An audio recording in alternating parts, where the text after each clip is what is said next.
চলতি সপ্তাহে পদত্যাগ করতে যাচ্ছেন উপদেষ্টা আসিফ মাহমুদ ও মাহফুজ আলম। বিএনপির ফাঁকা রাখা আসনে স্বতন্ত্র প্রার্থী হিসাবে নির্বাচন করার গুঞ্জন।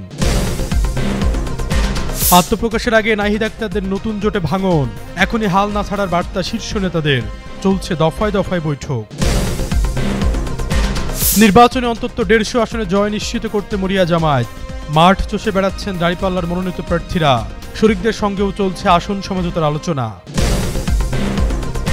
খালেদা জিয়ার খাবারে ওষুধ মিশিয়ে অসুস্থ করা হয়েছে অভিযোগ। রুহুল কবির রিজভীর। বিএনপি চেয়ারপারসনের জন্য দোয়া প্রার্থনা। শক্তি সঞ্চয় করে ধেয়ে আসছে ঘূর্ণিঝড় ডিটুয়া। 4 বন্দরে 2 নম্বর হুঁশিয়ারি সংকেত। আসন্ন জাতীয় সংসদ নির্বাচন সামনে রেখে আগামী সপ্তাহে পদত্যাগ করতে যাচ্ছেন উপদেষ্টা পরিষদের আলোচিত 2 সদস্য। তারা হলেন স্থানীয় সরকার, পল্লী উন্নয়ন ও সমবায় মন্ত্রণালয়ের উপদেষ্টা আসিফ মাহমুদ সজীব ভুঁইয়া এবং তথ্য ও সম্প্রচার মন্ত্রণালয়ের উপদেষ্টা মোহাম্মদ মাহফুজ আলম। নির্বাচনে অংশ নিতে তারা তফসিল ঘোষণার আগেই পদত্যাগ করবেন। এই পদত্যাগকে কেন্দ্র করে উপদেষ্টা পরিষদের নতুন মুখ দেখা যেতে পারে। এদিকে গণ-অভ্যুত্থানে নেতৃত্ব দেওয়া ছাত্র নেতাদের মধ্যে উল্লেখিত 2 জন উপদেষ্টা পদত্যাগের পর নির্বাচনে অংশ নিতে মাঠে নামবেন। বিভিন্ন সূত্র বলছে তারা বিএনপির ছেড়ে দেওয়া আসনে স্বতন্ত্র প্রার্থী হিসাবে নির্বাচন করতে পারেন। তাদের পদত্যাগের বিষয়টি ইতোমধ্যে মৌখিকভাবে প্রধান উপদেষ্টাকে অবহিত করা হয়েছে। সূত্র মতে 10 ডিসেম্বরের মধ্যে নির্বাচনের তফসিল ঘোষণা করা হবে। এর আগে 5 ডিসেম্বরের মধ্যে চূড়ান্ত হবে ভোটার তালিকা। এদিকে বৃহস্পতিবার এক অনুষ্ঠান শেষে পদত্যাগের বিষয়ে সাংবাদিকদের প্রশ্নের জবাবে আসিফ মাহমুদ সজীব ভুঁইয়া বলেন, নির্বাচনের প্রস্তুতি নিচ্ছি, পদত্যাগ করেই নির্বাচন করব। তিনি বলেন, এমন কোনো আইন নেই যে উপদেষ্টা হলে নির্বাচন করা যাবে না, তবে নীতিগত কারণে উপদেষ্টা হিসাবে নির্বাচন করা ঠিক হবে না। কোন দল থেকে নির্বাচন করব তা এখনও ঠিক করিনি। তিনি জানান, ঘোষণা দিয়েছি নির্বাচন করব, তবে কোথা থেকে করব ঘোষণা দেয়নি। তিনি জানান, শুধু 2 জন ছাত্র উপদেষ্টা নন, আরও কয়েকজন উপদেষ্টা নির্বাচন করতে পারেন। আসিফ মাহমুদ সজীব ভুঁইয়া আগে কুমিল্লার ভোটার ছিলেন। সম্প্রতি তিনি ঢাকা 10 আসনের ভোটার হয়েছেন। এরপর থেকেই গুঞ্জন রয়েছে তিনি হয়তো এই আসন থেকেই নির্বাচন করবেন। বিএনপি এই আসনে কোনো প্রার্থী এখনও ঘোষণা করেননি। এর আগে গত 14 আগস্ট সাংবাদিকদের সঙ্গে আলাপকালে আসিফ মাহমুদ বলেন, নির্বাচনের তফসিল ঘোষণার আগেই তিনি পদত্যাগ করবেন। 9 নভেম্বর তিনি সাংবাদিকদের বলেন, ঢাকা থেকেই নিশ্চিতভাবে নির্বাচন করব। এখন পর্যন্ত স্বতন্ত্র প্রার্থী হিসাবে অংশ নেওয়ার ইচ্ছা আছে। গত 28 সেপ্টেম্বর এক অনুষ্ঠানে তথ্য উপদেষ্টা মাহফুজ আলম বলেছিলেন, 2 মাস ধরে আমি অনিশ্চয়তার মধ্যে আছি, আমি কবে পদ ছাড়ব তা এখনও জানি না। 26 অক্টোবর ঢাকা রিপোর্টার্স ইউনিটির এক অনুষ্ঠানে মাহফুজ আলম বলেন, নভেম্বরেই শেষ হয়ে যাবে উপদেষ্টা পরিষদের সভা। এরপর নির্বাচন কমিশন দায়িত্ব নেবে। নির্বাচন কমিশন দায়িত্ব নেওয়ার পর আর সম্ভবত ক্যাবিনেট মিটিং বসে না। ওই বক্তব্যের পরপরই বিবৃতি দিয়েছে সরকার। বিবৃতিতে বলা হয়, নভেম্বরে ক্যাবিনেট ক্লোজ হয়ে যাওয়ার বিষয়টি সঠিক নয়। নির্বাচিত সরকারের হাতে দায়িত্ব বুঝিয়ে দেওয়ার আগ পর্যন্ত এই উপদেষ্টা পরিষদ দায়িত্ব পালন করে যাবে। অর্থাৎ নভেম্বরের পরও উপদেষ্টা পরিষদের সভা চলবে, সংস্কার কাজও থেমে থাকবে না। হিমাতুল জান্নাত, যুগান্তর নিউজ।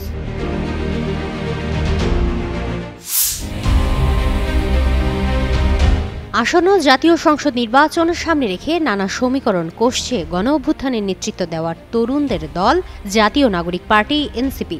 বিএনপি ও জামায়াতের বাইরে নতুন একটি তৃতীয় রাজনৈতিক জোট করে ক্ষমতায় যাওয়ার স্বপ্ন দেখছে তারা।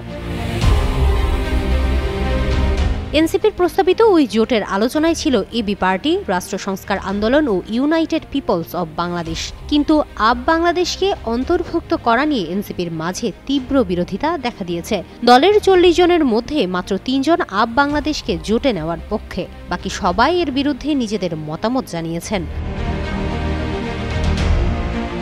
জুলাই গণ-অভ্যুত্থানে গুরুত্বপূর্ণ ভূমিকা রাখা ছাত্র নেতাদের সমন্বয়ে চলতি বছরের 9 মে যাত্রা শুরু করে নতুন রাজনৈতিক প্ল্যাটফর্ম ইউনাইটেড পিপলস বাংলাদেশ। দলটির নেপথ্যে রয়েছে বাংলাদেশ ইসলামী ছাত্র শিবিরের সাবেক বেশ কয়েকজন নেতা। 82 সদস্য বিশিষ্ট কেন্দ্রীয় কমিটির আহ্বায়ক আলী আহসান জুনায়েদ, ঢাবি শিবিরের সাবেক সভাপতি এবং সদস্য সচিব হলেন আরিফিন মোহাম্মদ হিজবুল্লাহ। এদিকে জোটে অন্তর্ভুক্ত করার জন্য জাতীয় সমাজতান্ত্রিক দল ও গণ অধিকার পরিষদের সঙ্গেও আলোচনা হয়েছে দলগুলোর।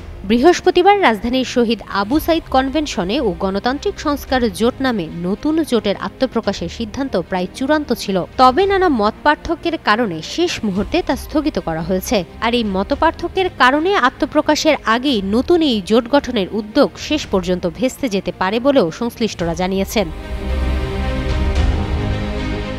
রাষ্ট্র সংস্কার আন্দোলনের প্রধান সমন্বয়ক হাসনাত কাইয়ুম বলেন, জোট গঠনের সিদ্ধান্ত চূড়ান্ত হওয়ার পর শেষ মুহূর্তে তা স্থগিত করা হয়েছে। কারো বিষয়ে আপত্তি তোলা হয়েছে, কেউ সময় চেয়েছে। এখনও আলোচনা চলমান। আলোচনার ভিত্তিতে এ জোট হতেও পারে, আবার নাও হতে পারে। এবি পার্টির সহদপ্তর সম্পাদক মশিউর রহমান মিলু বলেন, হঠাৎ করে মাঝরাতে এটি স্থগিত হয়েছে। আমাদের শরিক যারা, তাদের ভেতরে ডিসকাশনের কিছু বিষয় আছে। এনসিপির অনেক জুনিয়র নেতা আছে, বোঝার জায়গা আছে। এ জায়গা থেকে আমরা একটু দেরি করছি।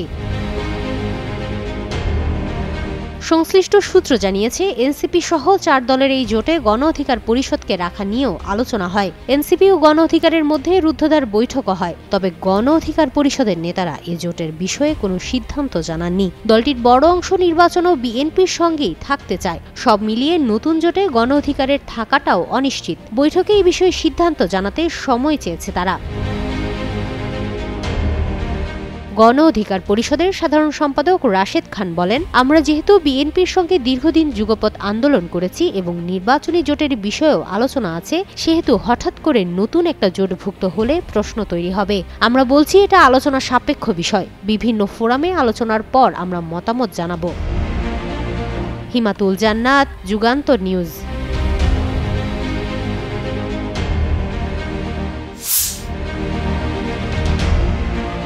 আসন্ন জাতীয় সংসদ নির্বাচন যতই ঘনিয়ে আসছে, ততই বাংলাদেশের রাজনৈতিক অঙ্গন সরব হয়ে উঠছে। একই সঙ্গে উত্তপ্ত হয়ে উঠছে রাজনৈতিক মাঠ। জামায়াত ইসলামী ও তাদের সমমনা দলগুলো নির্বাচনী প্রস্তুতিতে তৎপর। আসন সমঝোতা, প্রার্থী বাছাই, মাঠ পর্যায়ের জরিপ নিয়ে চলছে নানা ব্যস্ততা। সংশ্লিষ্ট সূত্র জানিয়েছে, জামায়াতে ইসলামী এই নির্বাচনে ন্যূনতম 150টি আসনে জয়ের লক্ষ্য স্থির করেছে। ইতিমধ্যে তারা ইসলামী আন্দোলন, খেলাফত মজলিস, বাংলাদেশ খেলাফত মজলিস সহ তাদের সমমনা দলগুলোর সঙ্গে আসন সমঝোতার শেষ পর্যায়ে রয়েছে। সমমনা ওই দলগুলো 8 দল হিসেবে পরিচিত। আরও কয়েকটি দল তাদের সঙ্গে আসন সমঝোতা করতে পারে বলে বিভিন্ন সূত্র আভাস দিয়েছে। একটি সমন্বয় কমিটি মাঠে জরিপ করছে কোন আসনে কোন দলের প্রার্থী জেতার সম্ভাবনা বেশি তা যাচাই করার জন্য। প্রার্থী বাছাই হবে জয়ের সম্ভাবনা, জনপ্রিয়তা ও স্থানীয় সমর্থকের ভিত্তিতে। জোটভুক্ত দলগুলোর মধ্যে কোনো প্রচলিত জোট নেই, বরং এটি আসনভিত্তিক সমঝোতার মাধ্যমে নির্বাচনে অংশ নেওয়ার কৌশল। জোটের নেতারা আসন ভাগাভাগি, অভিন্ন নির্বাচনী ইশতেহার এবং সম্মিলিত প্রচারের বিষয়ে আলোচনা করছেন। জামায়াত তাদের সাংগঠনিক শক্তি কাজে লাগিয়ে 185টি আসনে জয়ের লক্ষ্য রেখেছে। তবে অন্তত 150টি আসনে জয় নিশ্চিত করতে চেষ্টা চালানো হচ্ছে। দলটি এই বিপুল সংখ্যক আসনে বিজয় নিশ্চিত করতে তৃণমূল পর্যায় থেকে কেন্দ্র পর্যন্ত সাংগঠনিক কাঠামোকে শক্তিশালী করছে। বিশেষ করে নতুন ভোটার ও তরুণদের কাছে বার্তা পৌঁছানোর জন্য কৌশল তৈরি করা হয়েছে। প্রার্থী মনোনয়ন, প্রচারণা, শোভাযাত্রা এবং মিডিয়া ব্যবস্থাপনা একত্রে চলছে। প্রতিটি আসনেই সম্ভাব্য প্রার্থী তালিকা চূড়ান্ত করা হচ্ছে, যাতে নির্বাচনের আগে তাদের প্রচারের যথেষ্ট সময় থাকে। চলতি মাসের শেষ নাগাদ প্রাথমিক তালিকা তৈরি আর ডিসেম্বরের প্রথমার্ধে চূড়ান্ত প্রার্থীর নাম ঘোষণা করার পরিকল্পনা। জোটের শরিকরা জানাচ্ছে, তারা সর্বোচ্চ সংখ্যক আসনে জয়ের লক্ষ্য রাখছে। প্রার্থী বাছাইয়ের মূল মানদণ্ড জয়ের সম্ভাবনা, জনপ্রিয়তা, রাজনৈতিক অভিজ্ঞতা এবং স্থানীয় সমর্থন। এই প্রস্তুতি দিয়ে জামায়াত এবং সমমনা দলগুলো আশা করছে নির্বাচনের ফলাফল তাদের জন্য সুবিধাজনক হবে এবং সাংগঠনিক শক্তি পুরোপুরি কাজে লাগবে। হিমাতুল জান্নাত, যুগান্তর নিউজ।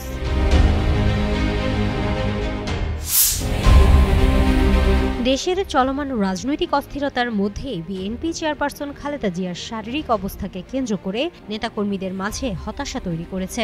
খালেদা জিয়ার প্রতি আওয়ামী লীগ সরকারের নির্দয় আচরণের কারণে তার এই পরিস্থিতির কথা সবারই জানা। শারীরিক অবস্থা অবনতির কারণে আজ খালেদা জিয়াকে কেবিন থেকে আবারও সিসিওতে নেওয়া হয়েছে। এমন পরিস্থিতিতেই বৃহস্পতিবার এক আলোচনা সভায় কঠোর ভাষায় শেখ হাসিনার অতীতে ভূমিকা, আওয়ামী লীগ সরকারের বিচার ব্যবস্থা, রাজনৈতিক প্রতিহিংসা নিয়ে তীব্র সমালোচনা করেন বিএনপির সিনিয়র যুগ্ম মহাসচিব রুহুল কবির রিজভী। বিএনপি চেয়ারপারসন খালেদা জিয়াকে খাবার ও ওষুধে বিষ মিশিয়ে অসুস্থ বানানো হয়েছে বলে দাবি করেছেন দলের সিনিয়র যুগ্ম মহাসচিব অ্যাডভোকেট রুহুল কবির রিজভী। সিনিয়র এই নেতা বলেন, খালেদা জিয়ার অসুস্থতা কৃত্রিমভাবে তৈরি করা হয়েছে, তার খাবার ও ওষুধে বিষ মেশানো হয়েছিল। রিজভী আরও বলেন, ভূতের মুখে রাম নাম। জাতীয় পার্টি এখন মত প্রকাশের স্বাধীনতা নেই বলে বক্তব্য দিচ্ছে, অথচ তারা শেখ হাসিনার পৈশাচিক শাসনামলের সহযোগী ছিল। ৯০-এর এরশাদ বিরোধী আন্দোলনেও এমন পরিস্থিতি হয়েছিল। তার মতে এরশাদ ও শেখ হাসিনা একই চরিত্রের গণতন্ত্রকে আঘাত করেছেন। ব্যাংক লুট করেছিলেন এরশাদ, আর সেটিকে চূড়ান্ত রূপ দিয়েছিলেন শেখ হাসিনা। রিজভী অভিযোগ করেন, প্লট বরাদ্দ মামলায় শেখ হাসিনার ২১ বছর সাজা হয়েছে এবং এখন আদালতে কোনো রাজনৈতিক হস্তক্ষেপ নেই। হাসিনার বানানো ট্রাইব্যুনালেই তার বিচার চলছে। তিনি দাবি করেন, রাষ্ট্রনিয়ন্ত্রিত গুম খুন এখন বন্ধ, সরকারের রাজনৈতিক হস্তক্ষেপ নেই, আদালতও স্বাধীনভাবে কাজ করছে, যা অতীতে শেখ হাসিনার সময় ছিল না। তিনি আরও বলেন, যারা নিজের দেশের নিজের মানুষকে হত্যা করেছে তাদের বিচার হবেই। অর্থনীতির প্রসঙ্গে রিজভী অভিযোগ করেন, ব্যাংকের টাকা ফেরত না দেওয়া, ঋণ নিয়ে খেলাপি হয়ে আবার ঋণ নেওয়ার সংস্কৃতি, এটা হাসিনোমিক্স, যেখানে কর্মসংস্থান কমছে এবং দারিদ্র্য বাড়ছে। এসব বিষয়ে অন্তর্বর্তীকালীন সরকারকে শক্ত পদক্ষেপ নেওয়ার আহ্বান জানান তিনি। হিমাতুল জান্নাত, যুগান্তর নিউজ। বঙ্গোপসাগরে একের পর এক আবহাওয়া অস্থিরতার মাঝেই আবার দেখা দিয়েছে নতুন আতঙ্ক, ঘূর্ণিঝড় ডিটোয়া। কয়েকদিন ধরেই গভীর সাগরে নিম্নচাপের প্রবণতা বাড়ছিল, যা ধীরে ধীরে শক্তি সঞ্চয় করে অগ্রসর হচ্ছে বলে জানিয়েছে আবহাওয়া অধিদপ্তর। দক্ষিণ পশ্চিম বঙ্গোপসাগর উত্তর সংলগ্ন শ্রীলঙ্কার উপকূলে অবস্থানরত ঘূর্ণিঝড় ডিটোয়া আরও উত্তর উত্তর পশ্চিম দিকে অগ্রসর হচ্ছে বলে জানিয়েছে বাংলাদেশ আবহাওয়া অধিদপ্তর।